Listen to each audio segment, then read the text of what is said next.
or comes in a little late, you can feel free to share it with them.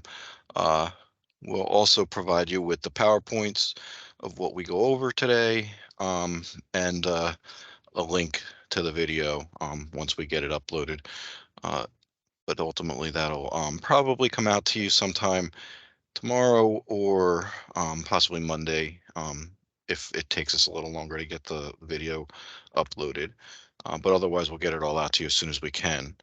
So first things first, I just want to congratulate all of you on your receipt of our PACE round two, um, pro, um, our PACE grant. I'm sorry.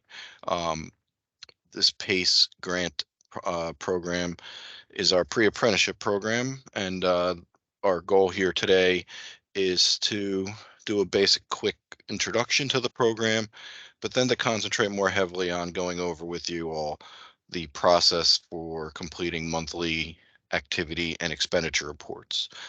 Those reports are mandatory for you to complete on a monthly basis in order for us to ensure that you both get paid and credit for all the hard work that you're doing on a daily, monthly basis. So we will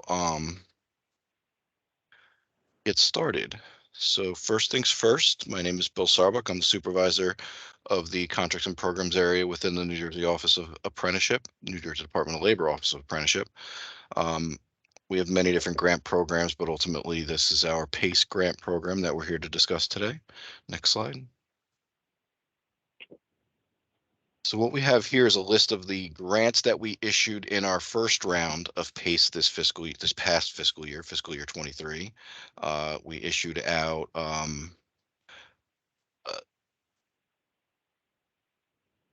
9 grants totaling to our grand total of 410 participants to be served across the state. As you can see, you can see the names of the organizations and the occupations that they're concentrating on here. Next slide. And in round two, which is what all of you are a part of, we issued out another 7 grants to serve a total of 242 participants. Um, so it's exciting that we're going to hopefully get upwards of 600 plus participants served for this fiscal year, and prep them for apprenticeship so that we can have both participants ready for apprenticeship and to expand on the apprenticeship models across the state of New Jersey. Next slide. So the first thing I want to go over with you all is all of your participants have to be registered with the One Stop Career Center as per the notice of grant opportunity that you applied for. Usually in the past, we used to have you develop relationship with the One Stop and forward all your participants over to them.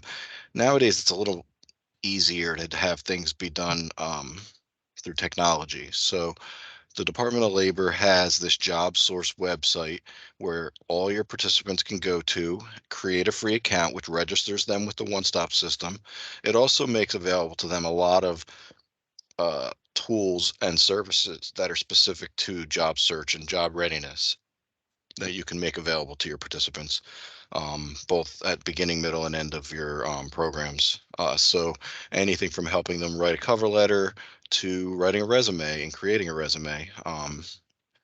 Lots of different pieces of information here, and ultimately things that could be beneficial to your participants for many different reasons. But it will be mandatory that all your participants go to this jobsource.nj.gov web address and click create a free account so that they can be registered with the one-stop system.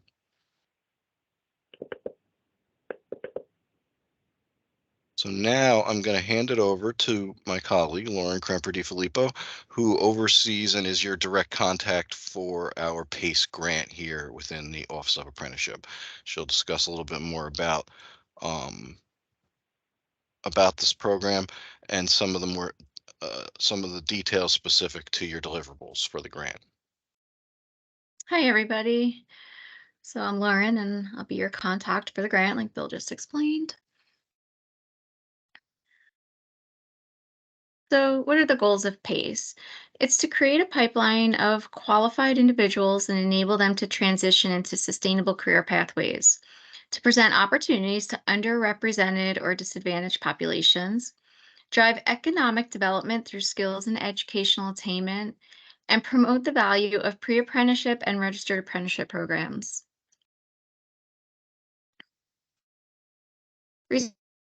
Responsibilities and expected outcomes as a grantee. You are to enroll the minimum number of participants into your pre-apprenticeship program as outlined in your proposal. Ensure 80% of the participants graduate and are placed into one of the following: 25% into USDOL approved registered apprenticeship program, post-secondary education, and or employment at a rate of no lower than $15 per hour. You're to maintain records and report program activities on a monthly basis and provide follow-up support services to your participants. Let me also just reiterate something here.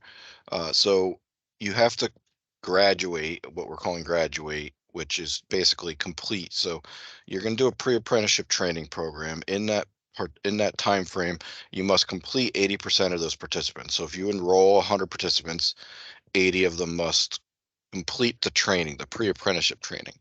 Once you've completed that pre-apprenticeship training, then the expectation is a minimum of 25% of those 80 participants, if you served 100, will be placed into registered apprenticeship.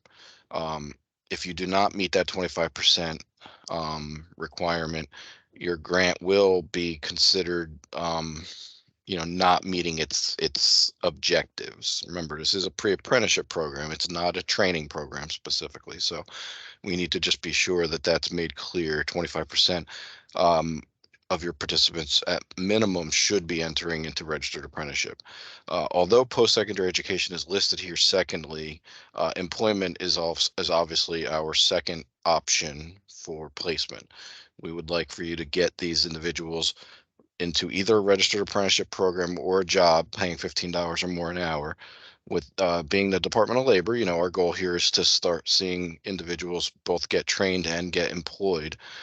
So entering post-secondary education, although it is an allowable outcome, is definitely our third option for placement when it comes to our participants. It's just something to make clear and to make sure you're all aware of. But ultimately, I wanted to clear that up before we moved on. Thanks, Bill. So your deliverable dates, your contract period is June 15th through December 15th of 2024.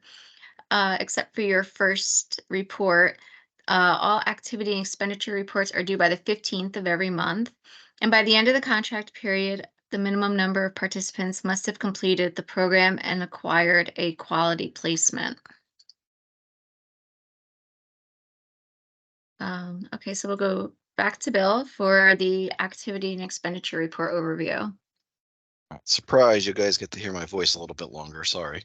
Um, so as Lauren just stated, our grant period is from June 15th of 2023 through December 15th of 2024. So it's an 18-month grant period. We do monthly billing and activity reports. Um, those reports are due on the 15th of the month. So the way that works, let me, just before I get started, I'll ask my team. You can see my screen, right? Everything's working fine? Right. Okay, good. Um, Sorry, we had to change PowerPoint slides in order to show you this one. But I wanted to make sure we were all able to see everything. So um, your reports will be due on the 15th of every month, as Lauren just stated.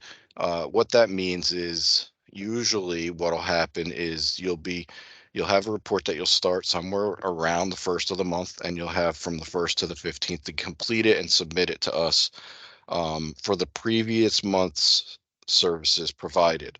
So in July, you would be submitting a June report. In August, you'd be submitting a July report, and so on and so forth. If you're opening the report, always pay attention to the month in which you're opening it, because you want to make sure you're opening the prior month's report, not this month's report when you're completing them. But we'll get into that in a little more detail when we get to that step here in this process. So as I said, first things first, all grants will have reports that are due on the 15th of the month. The first month's billing for you guys and activity will be actually submitted in August for July.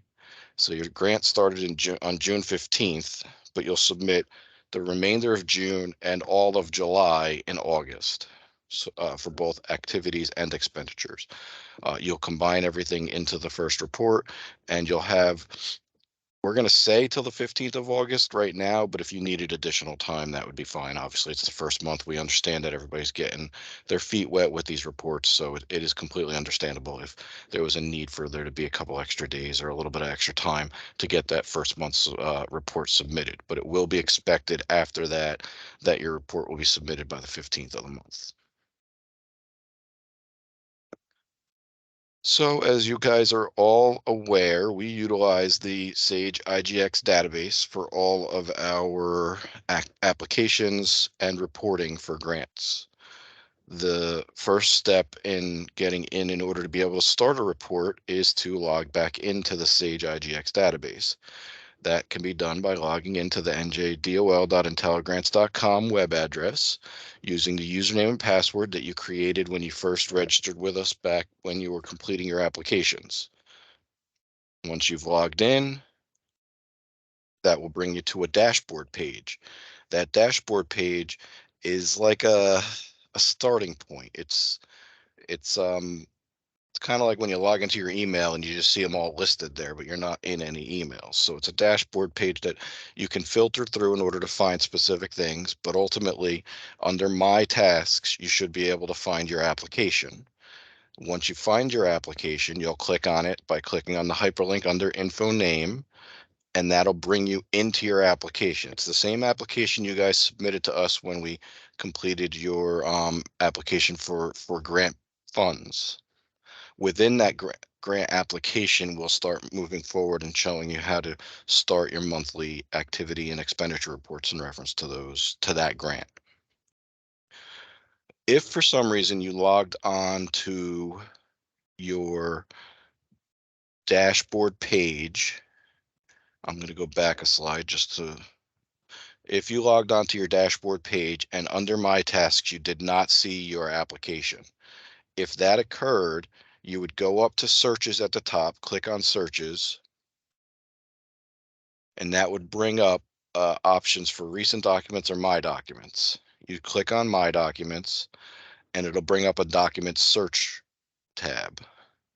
You'll click on the drop down under Type, choose PACE Application 2023, and that will then bring up your application if it was not in your My Tasks section. It should be there, just so you know, so you shouldn't have to search for it, but just in case for some reason one time you go in there and it's not there, this is how you can find it. It's not hidden, I promise you. We don't hide things from you. It just sometimes, if there is something that we're in the process of doing that is with us and waiting for action by the Department of Labor, it won't be in your tasks because it'll be waiting for us to do something. So it's considered our tasks. My tasks would be Department of Labor's tasks. So it's just semantics, but ultimately that's what happens. Once you click on the hyperlink, whether it be on your dashboard under My Tasks or by searching for it within the My Documents tab, you will be brought into your application. As I said earlier, you'll start on your document landing page just like you did when you were creating your application. You'll use that left-handed that left-hand blue um, menu to scroll all the way to the bottom, and you'll find a tab that's called Related Documents. You'll make sure that that arrow that's pointing down right now on the screen is pointing down. If it's pointing to the right, you'll click on that arrow and it'll open up below, and you'll choose to initiate a related document. Once you choose to initiate a related document, it'll pull up this initiate related document uh, uh, I guess you'd call it a page, but it's really just a pop-up, and it'll automatically have the parent document filled in. That'll be your application. You'll choose the drop down next to available documents, and you'll search for the activity report for the month in which you're looking to complete. If, like I said, if it's July, you're looking to complete June's report. If it's August, you're looking to complete July's report. You'll find PACE activity report for this first month, when you guys start it now this month, you'll be looking for July 2023. You'll click on it, and then you'll hit the go button. That'll bring up an I agree page. It's basically just checking to make sure that you agree that you want to create this page. Make sure you pay attention when you do this to the top where it says the month. If the month is wrong, hit decline. If the month is correct, then hit agree, and that will create your new form for your activity report for the month. Once it creates that activity report, you're going to see a new menu on the left-hand side of your screen. The forms menu that you'll see on the side of your screen is now specific to your activity report and no longer specific to your application. The first page you'll see will be participant list, and then so on and so forth. We'll go through each one of those individually. You can complete them in any order you wish, but we usually suggest that you start from the top. If for some reason you started the report and said, all right, I don't have time to really work on this right now, and you left and came back to it later, you would be able to find this activity report in your My Tasks bin on your dashboard, just like we found your application, because it's right now created and it hasn't been submitted by you. Once you've completed it and submitted it to us, it will no longer be in your My Tasks bin. You can find it by searching for it the same way I showed you how to search for your reports before, but you wouldn't be able to actually change anything to it unless we sent it back to you for edit.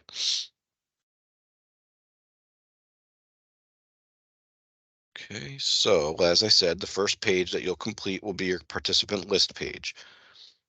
The participant list page is just that. It's where you're going to list all of your participants and information specific to those participants.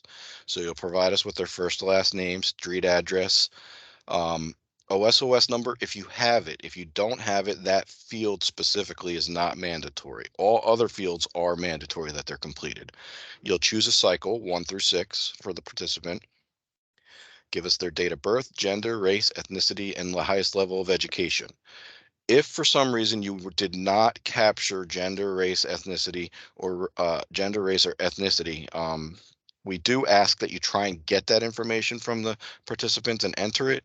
The reasoning being we get a lot of requests for information as the Department of Labor. And a lot of times that information that they're asking for is specific to certain demographics and specific to specific occupations, specific to specific locations within the state.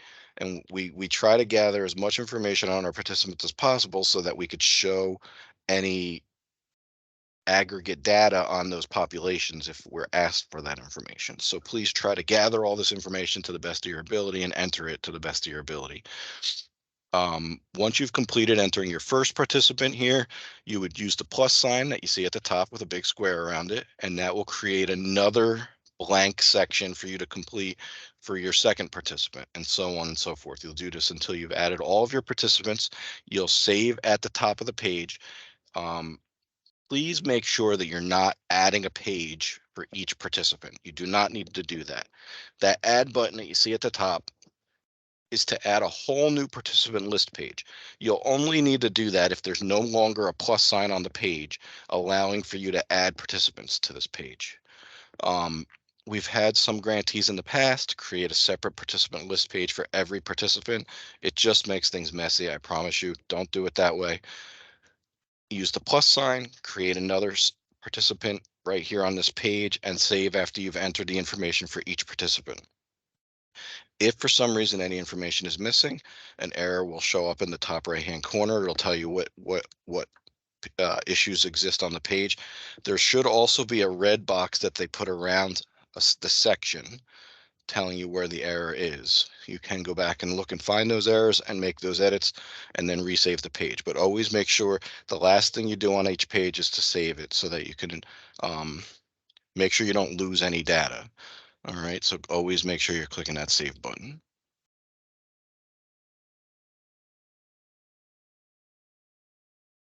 The next page you'll complete is called your quality partner page.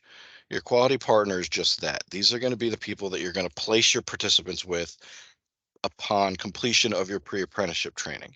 Initially, you may not have quality partners to enter here because your none of your participants are ready to be placed anywhere. But ultimately, as soon as you're ready to start placing participants, you'll need to make sure you enter all of your quality partners. A quality partner would be somebody who is a registered apprenticeship program, or a employer, or a post-secondary education provider. You would choose that type of quality partner right there at the in the first tab. Enter the quality partner's name, FEIN, first and last name, for the contact person within that agency, address for their location, city, state, zip, county, a phone number, and an email address.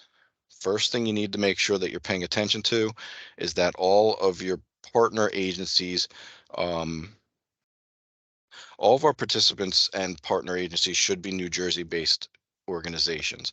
In PACE's case, we don't really provide on-the-job training for our employers. So in that case, we wouldn't necessarily need them to be a New Jersey employer per se.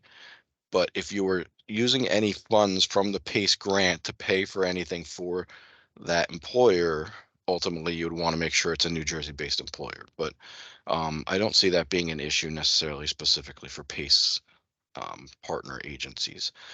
Once you've entered a partner, and if you have additionals, you use the plus sign at the end to enter the additional partner and all of their information, and make sure you save before you're done on this page. Once again, don't create a separate page by using the add button at the top unless you've entered all the quality partners that the page will accept.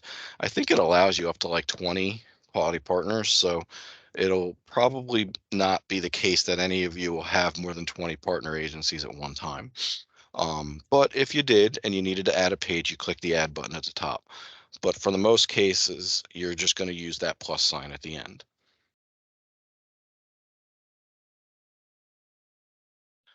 The next page that you're going to have to complete is called the quality placement and activity page. What you're going to notice when you first go to this page is you're going to see an arrow next to it after you've entered your participants on your participant list page. If you've got more than one participant listed on your participant list page, you'll notice that the pages are already created on this quality placement and activity page.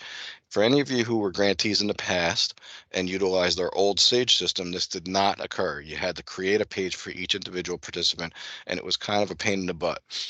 In IGX, we have the system automatically create the quality placement and activity page for each participant that you've entered on your participant list page. So please be sure to make sure that you get that participant list page completed first before you get to this quality placement and activity page. Um, Once you're here, you'll see all the pages that are created. The first month, you'll have to go into each individual person and add the quality placement information for those individuals.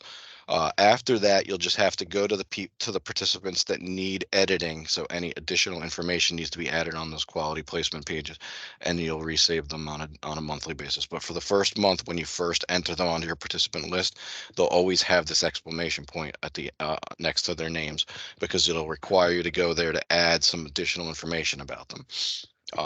Like I said, after that, any months following, you'll only go to their pages and update them when you have new information to add to the page in respect to the services that they've received, or any placements that they've received during that month, that previous month. So this is what the quality placement and activity page looks like. There's a first section for participant information. It's going to automatically include you with that the participant name and a unique ID that the system creates for the person. You'll choose the participant's progress, provide us with an enrollment date into the program, and if they've completed the program, you provide us with a completion date. If they have not, you don't enter anything. If they've exited the program for some reason, so they started the program but they never showed up and they ceased to continue coming, you'll choose the exit reason and tell us that the person exited. That is considered not completing the program, and it does negatively impact your ability to meet your goals. Remember, we expect 80% of your participants to complete. So if you enter an exit reason there, just know that'll go towards that 20% not completing. There's nothing you can do about it, obviously. We usually say not to enter anybody onto the participant list page unless you've had them show up to your program already once. It doesn't make sense to just meet somebody and tell them about the program and then put them in as a participant. They're not a participant. They haven't shown up. They haven't received any services. They haven't um, actually participated in anything with your program yet. So don't enter them onto the participant page until they've actually shown up to your program and are participating in the pre-apprenticeship training. Um, like I said, that will hopefully save you from having a lot of exiters who just never showed up, even though they told you they were going to. Um, but that exit reason is only going to be used if somebody stops coming to your program for some reason, um, and you know they're not coming back. You'd enter an exit reason. Uh, the next section you'll complete is the quality partner information section. This section will require you to have completed that quality partner page that I showed you a few minutes ago first. If you haven't completed the quality partner page, there will be nothing when you see that red box under type of quality outcome. When you click on that, there's going to be nothing there because you don't have any quality partners listed. Once you've entered your quality partners, you'll notice that there are three options that you can choose from under type of quality outcome. It'll be registered apprenticeship, employment, and post-secondary education. You choose which one. It'll then pull up a new drop down under quality partner, listing the quality partners that you have on that quality partner page that have that type of quality outcome. So all your registered apprenticeship quality partners will be listed if you chose registered apprenticeship as the type of quality outcome. All of your employers will be listed if you chose employer as the quality outcome, and so on and so forth. You would then enter your NAICS code for the industry in which the job was in. You can search right on Google to find this. It's not very difficult to find if you don't know exactly where to find it, but ultimately it's the industry code specific to the job or the training that they go into when they receive employment. You'll choose the type of trade or occupation that they received employment in, and you'll provide us with their previous hourly wage for any job they had prior to being in your program. Your starting hourly wage will be what they're receiving now at their new position. You would only fill out the previous hourly wage and starting hourly wage if somebody's got employment or a registered apprenticeship. If they're going into post-secondary education, obviously there's no need to necessarily provide us with previous salaries or starting salaries. If their type of quality outcome was registered apprenticeship, you'll provide us with the status of apprenticeship with USDOL, as well as a cancellation date if the status is canceled, or a completion date if the status is completed. There are three options in that status of apprentice with USDOL. The first one is registered, which is what most of them will be while they're going through the process of a registered apprenticeship. The second one is canceled, and the third one is completed. So you only fill out those last two boxes if somebody has canceled or has completed their registered apprenticeship. The next section is for any credentials that your participants receive. If they receive the credentials, you provide us with the details on the credentials they received. If they have additional ones, use the plus sign and you add another one. The last section is specific to college credit information. If any of your participants have received college credit, you'll provide us with the information on the college credit they received. If they received more than one type of college credit, you use the plus sign and add additionals. Please make sure you're saving these pages when you've added all this information. If you add all the information and just move on and don't save the page, the information will have to be re-entered. So always be careful to make sure that you're saving the page. It should give you a notification saying that there's new information added to the page if you do try and move away from it without saving, but don't ever allow technology to screw up on you and make your life more miserable. Try to make sure you're saving regularly while you're going through filling out these pages. The next page is your stipend recipients page.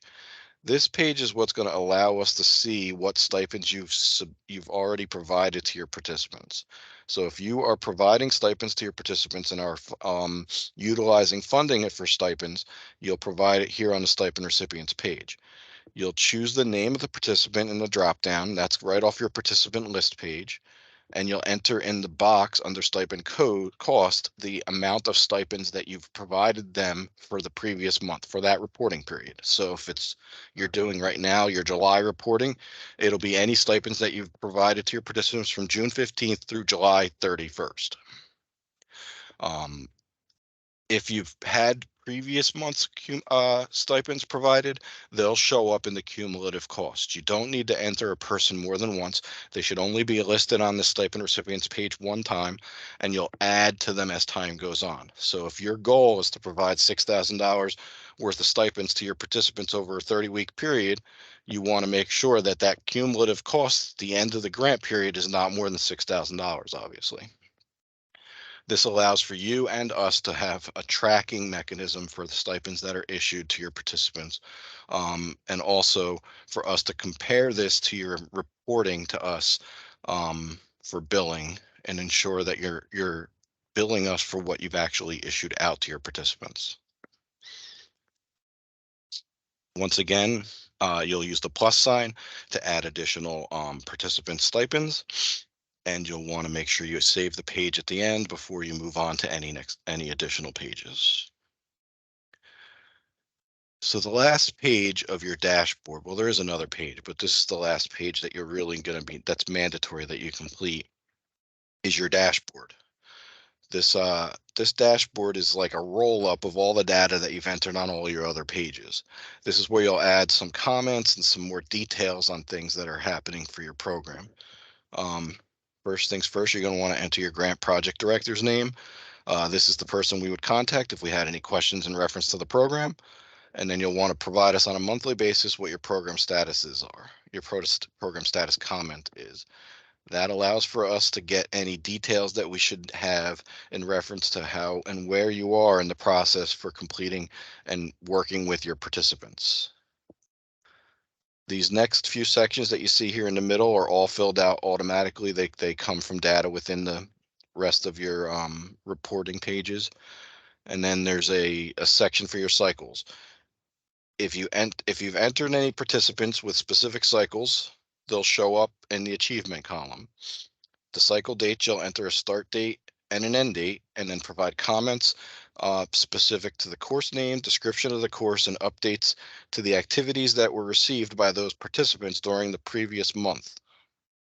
You want to make sure that you do that for each cycle, and you're going to provide that information. As long as there are any numbers in the achievement column, you got to provide us with the cycle dates, and you got to provide us with comments specific to those people in the cycles. Once again, you got to make sure you save this page once you've completed it. If there are any numbers in any of the sections within this dashboard, always make sure you're providing us a comment on those participants. That comment allows for us to know what's going on, and so that we don't have to reach out to you for additional details.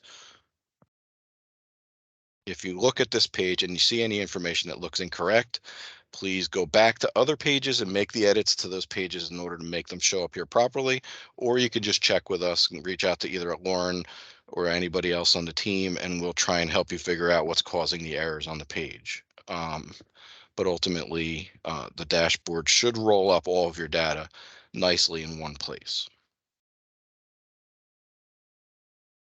The next thing you need to complete is just doing a quick check of what we call document validation. It's found under Tools in that same menu on the left-hand side of your screen, where you'll find all of those report pages that we just went over. You'll scroll down, look under Tools, and find Document Validation. Click on it, and what it'll do is it'll do a quick check of all the pages to see if there's any errors. If there are any errors on the pages, it'll list them. You can click on the form name under form name, and that'll bring you back to the pages that you need to make edits to. Once you've made those edits and saved the page, then you can come back and check this document validation. It should go away. Once there are no more errors showing up on your document validation, then you'll move to the next step. The next step is the final step, and that is to submit your activity report. You'll do this by scrolling down on the left-hand side in that menu to find status options and choosing Activity Report Submitted. Once you choose that, it'll pull up this box for asking if you're sure you want to submit it. I'm sure you'll be very ready to submit them by this point. But if you are questioning whether or not you needed to check something, or there was something that you forgot, you can click cancel and it will not submit the report. If at that time you say, nope, I'm good, I'm ready to go, let them catch things if they do, you can submit it to us by clicking OK, and that will change the status of your report and submit it to us for review. It'll then be reviewed by our staff, and We'll either let you know if we find any issues with it, or we'll approve it and move it forward so that you're ready to start your reporting for the following month. Um, that's the activity report process. I know it sounds like a lot. It is a lot, but ultimately, once you start doing them, you'll notice that you get much more comfortable with the reports. It's more about going in, looking at them, and providing with us with all the details necessary on each of your participants um, from the previous month that you can, so that we can track what's going on with your outcomes and make sure that we're helping you in any way to meet those outcomes before the end of the grant period. All right, so that was activities. Now we're going to move over to expenditures. This sometimes is much more exciting and interesting to you because this is how you get paid. Ultimately, this is how we make sure that we provide you back with reimbursement for any services that you provided in the previous month. Same as in the activity reports, you'll be providing us with an expenditure report that's due between now and August 15th. If you need a little bit of extra time, let us know. But ultimately, it's going to be a July expenditure report that's for any services that you've provided or any funds that you've had to put out specific to this grant between June 15th and July 31st. The first thing you'll do is, whether you're within the activity report that we were just showing you, or you're in the application, whichever one you're in, you'll scroll down to the bottom and find related documents again and choose initiate related document. By choosing initiate related document, you'll get that same pop-up page that's asking you what kind of document you want to start. You'll choose the available documents drop down and look for PACE expenditure report. In this case, you'll be looking for July 2023. Next month, when you open your report in September, you'll be opening an August 2023 expenditure report, and so on and so forth. Once you click on July 2023, you'll click create, and that will bring you to the agreement page. You'll agree that you want to create this page because you want to get paid. If you don't want to get paid and you're happy not having funding for the services you're providing, you can click decline and just let us know. But ultimately, I'm sure you'll want to click agree here. That'll do the same as it did for the activity reports. It creates a whole new document with a whole new list of forms in that navigation panel on the left-hand side of your screen when you first log in to the expenditure report. Same as I showed you for the activity report, you can get back to this by going into your if you went out and came back into Sage at a later time, it'll be under my tasks until you submit it to us. But once you submit it to us, then it'll be with us for review, so it will no longer show up in your my tasks. But ultimately, you would be able to access it by doing that search that I showed you earlier. The first page that you're going to want to complete within the expenditure report is just that, the expenditure report. And this is what's going to allow you to provide us with your monthly expenditures, and that we can track how you've spent down your funds specific to your budget. So this is what your expenditure report will look like. On the left-hand side, it's going to list all the cost categories that you had within your budget. Those are going to be exactly the same way they were in your cost summary of your application. That's how this page is created. It pulls everything from your cost summary and lists the cost category and the approved grant amount in which you asked for within that cost summary. You'll, on a monthly basis, enter in information under current expenses, just telling us currently in the previous month, this is what I've expended and what I need reimbursement for. Any month's any previous month's expenses will be listed within the amount expended to date, and the available balance will be the approved grant amount minus the amount expended to date minus any current expenses that you're asking for reimbursement for this month.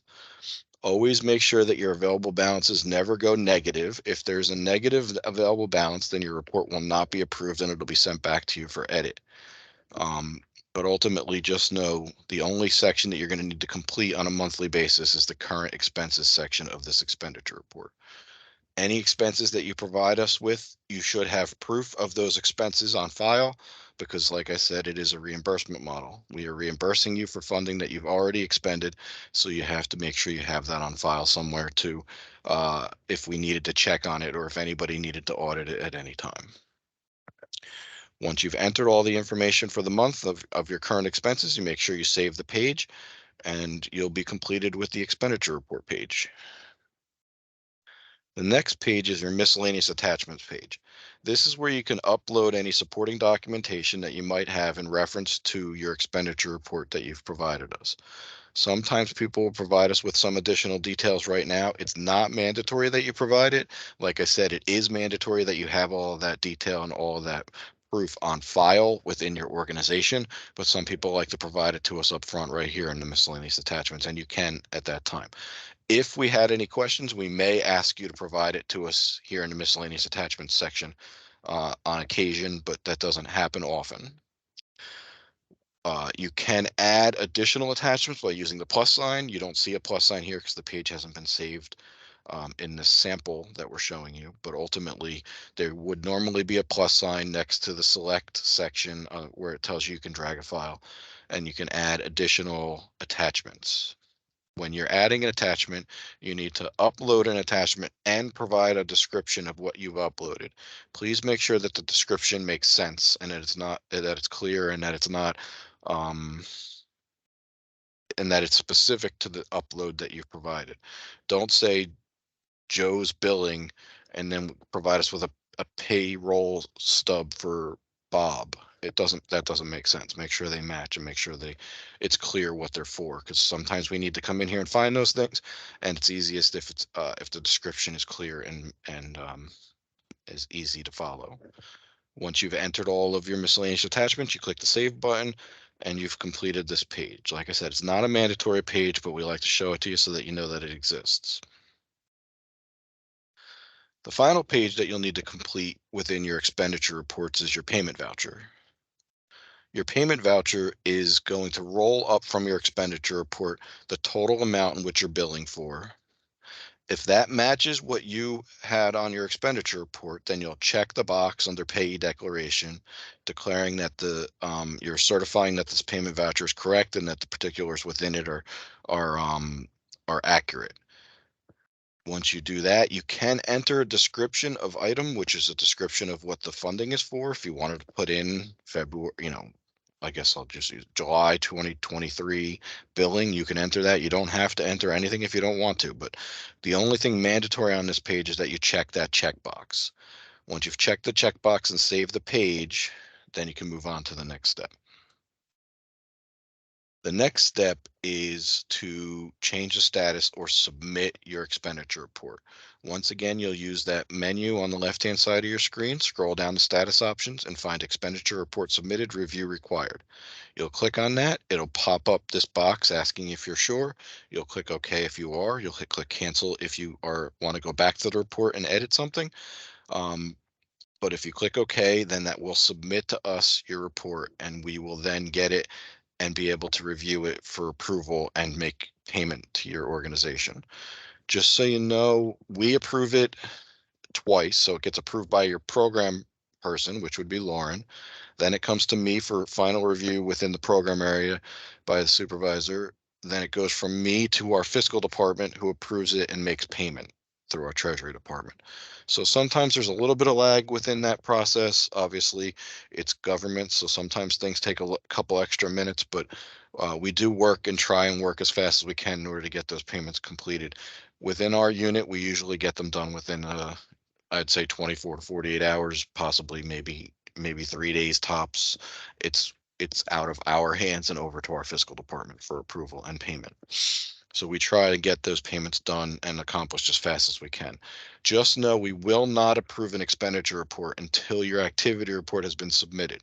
So don't go in on a monthly basis and submit your expenditure report and then wait till on the first of the month and then wait till the 15th of the month and submit your activity reports. We will wait to approve that expenditure report until we get that activity report. We try to make sure that the services that you're saying that you've provided and the billing that you've submitted to us makes sense together. If they don't make sense together, we may not approve that expenditure and we may have a call with you and have to discuss those monthly expenditures. So just some things to keep in mind when you're doing your reporting, try and do them simultaneously and try and get that expenditure report submitted after you've already submitted your activity report, or at least the same on the same day. Um, or as close to each other as possible so that we can ensure that we can get it approved for you. Right. So as I said, once both of your reports have been submitted for the month, you're finished for this month, and you got a little bit of a break until next month, and then you got to do it all over again. But ultimately, these reports allow for us to track where you are real time, or at least monthly, um, with both meeting your outcomes requirements of the program, your deliverables of the program, and with your spend down of funding with the program. And those numbers and that information should correlate in some capacity, as I said a few minutes ago. So always pay attention to that. I'm going to stop sharing so that I can hand this back over and Tammy can bring back up the other slideshow so that we can do the last couple of slides. So, being a pre-apprenticeship program, we like to provide you guys with the state and with the USDOL contact information for a registered apprenticeship. USDOL is still the approver and the oversight of any registered apprenticeships here in New Jersey.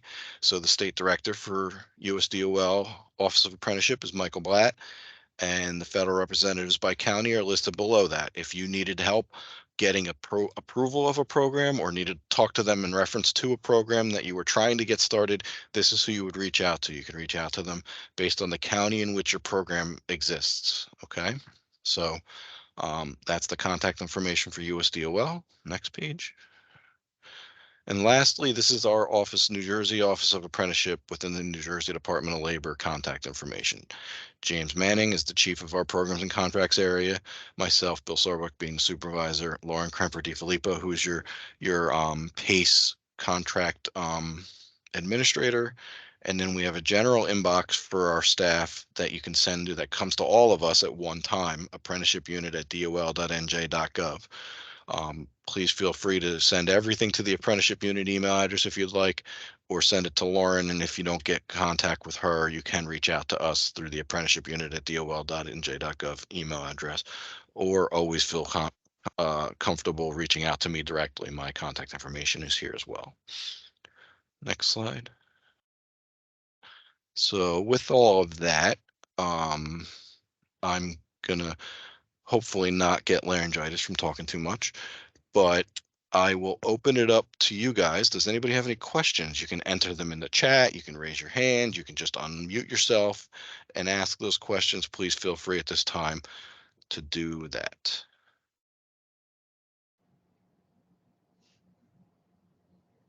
Hello. Hello. Yes. Hi, I'm Dawn Tyler calling from East Orange School District. I do have a question. I guess I'm a little concerned about the August 15th report. Hmm. In the process of beginning recruitment. So I Okay. don't have the participants' names because we don't start school until September. So Hmm. how should I approach that? Very good question. And I should have made this clear when I was saying it. You will submit to us a report even if you don't have anything to submit to us. You'll start it. You'll enter any information that you may have. You go into the dashboard and you enter some comments about what you've been doing in that program status comment. But you might not have a participant list page or a quality partner page, or a stipend page. All you might be providing us is just an update on your dashboard page telling us what you've been doing from June 15th until now, until July 31st, but you won't provide us with any details on participants. And the same with billing. You may not have any billing, but you'll submit it to us with all zeros on it, on your expenditure report, so that we can track and see that you are with us and actually still working on things. You just haven't um, you don't have anything to actually report to us at this time. Does that make sense? Yes, thank you. No problem. Very good question, though, because I should have said that. Any other questions?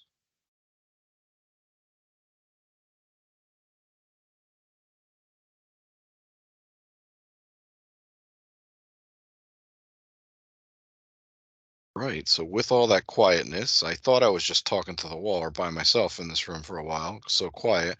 I'm gonna think and say that that means everybody is overwhelmed with everything we already went over and maybe doesn't have any room for additional information by asking questions.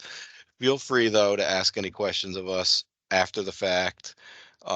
Like I said, we'll definitely get out to you all the slideshows that we just went over, that user guide, what I went over with you on the expenditure and activity reports. That's technically a user guide, just like we provided you guys for the applications. We'll get that out to you as soon as possible, and I'll get you out the recording as soon as we can as well.